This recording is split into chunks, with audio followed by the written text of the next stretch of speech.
Red alert, major player sending troops to Korean border.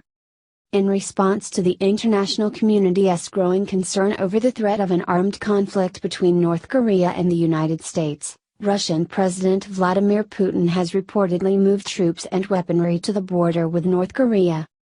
According to the UK Daily Mail, Putin took action earlier this week to stem a potential flood of North Korean refugees into Russia should an armed conflict arise in the region. This move followed closely behind China's reported deployment of 150,000 troops to its own border with North Korea. In unverified video footage, Yahoo! News reported that a train apparently loaded with military equipment was headed toward the border between the two nations. Two other trains were believed to be similarly loaded and moving. Another as yet unverified video showed combat vehicles and military helicopters moving toward the border. The movement of military equipment by different means of transport to southern areas is being observed across Primorsky region over the past week, the military official Stanislav Vasinitsin noted. These troop movements follow closely on the heels of a clash between the US and Russia this week over a US-drafted UN Security Council statement that would have ordered North Korea to conduct no further nuclear tests and stop its missile launches. Russia blocked the measure in hopes that wording would later be added to include a potential resolution of the situation through dialogue, not just military force. Secretary of State Rex Tillerson stated the U.S. was still considering all options to persuade North Korea to cease its combative behavior and bring pressure on the regime in Pyongyang to re-engage with us. At a time when the world has been waiting with bated breath to see who North Korea or the US will flinch first in this contentious time in international relations, Russia has made a bold move to protect its interests at home and abroad.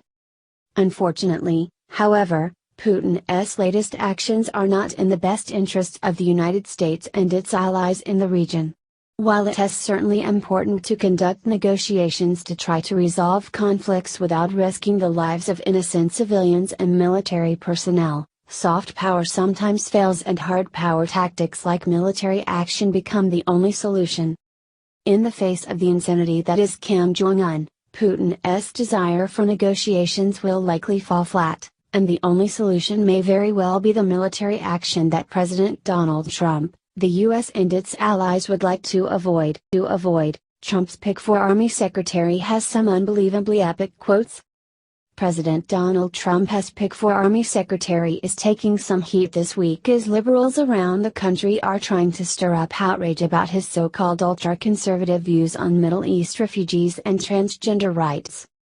By any measure, Tennessee State Senator Mark Green has markedly different views from the Obama administration's last Army Secretary, Eric Fanning, the first openly gay man to hold the post. If confirmed, Green's policy decisions would be a direct reflection of his conservative views. And those views are bringing a storm of liberal criticism in Green's direction, as the conservative Washington Examiner, the liberal Huffington Post, and other news outlets reported this week. The controversy stems from comments Green made to an online radio show last year about government being pressured to allow transgender people to use whatever bathroom they choose. Green said state governments can decide that issue individually. His reasoning is simple: to protect women and children from sexual predators who would abuse the laws. There are 300,000 rapes in the United States every year, Green stated, according to Examiner. To think that some young guy isn't going to take advantage of the system where we're going to allow guys to go into the bathroom? The women's bathroom? To think that it's not going to happen is just ridiculous. Green is a West Point graduate and former Army lieutenant colonel as well as a physician, and his beliefs are rooted in his Christian faith as well as his careers in medicine and the military. His beliefs are reportedly what the op-ed site Slate, another liberal bastion, believes that make him a dangerous figure. Citing the Bible's Romans 13, Green says that while it is the duty of citizens to submit to government laws, it is also the responsibility of the government to protect those citizens who do right and crush evil when it exists. The government exists to honor those people who live honorably, who do good things, to reward people who behave well, and to crush evil, he said, according to the Examiner.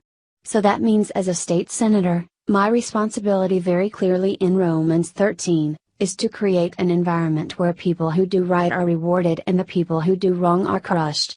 Evil is crushed. He intends to crush evil by opposing transgender rights and blocking Syrian refugees who pose a threat to American national security. I am going to protect women in their bathrooms, and I am going to protect our state against potential infiltration from the Syrian ISIS people in the refugee program, Green said. In reality, the joke, in this case, is on the liberal community. Obviously, the liberal Huffington Post considers Green's comments to be disqualifying, but that thinking is completely misdirected. While it is true that Green opposes transgender rights, he doesn't oppose them because he thinks transgenders are necessarily evil people.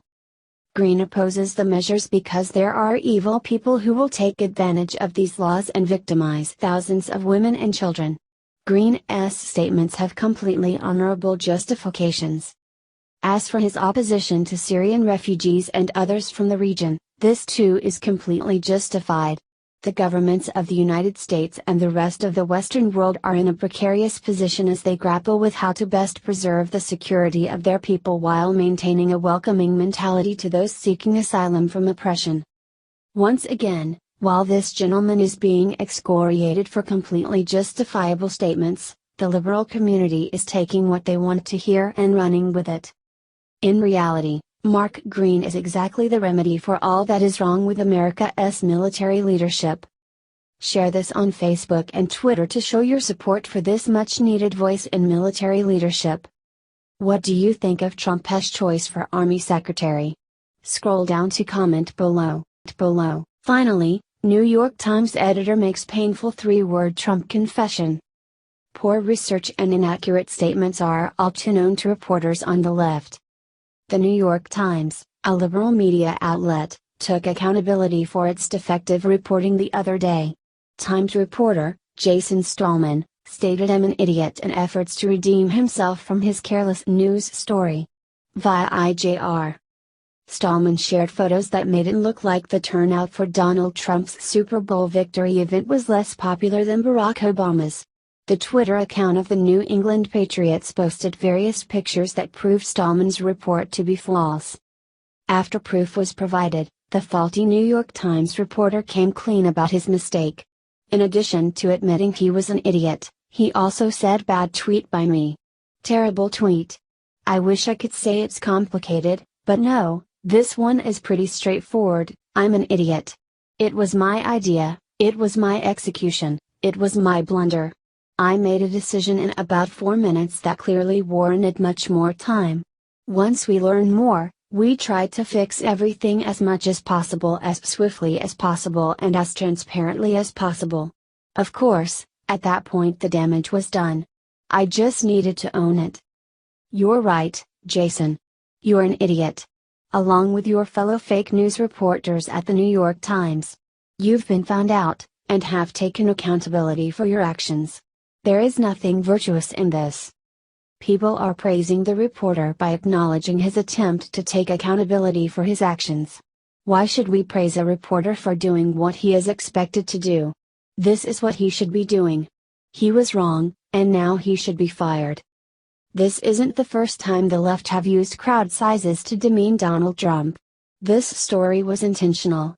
They just weren't expecting to be called out on it, but in the Trump era, reporters cannot get away with their lies. Patriots owner Robert Kraft and coach Bill Belichick are known Trump supporters. Tom Brady was also spotted at one point wearing a Make America Great Again hat. Clearly, the New England Patriots are a team that don't hide their support for Trump.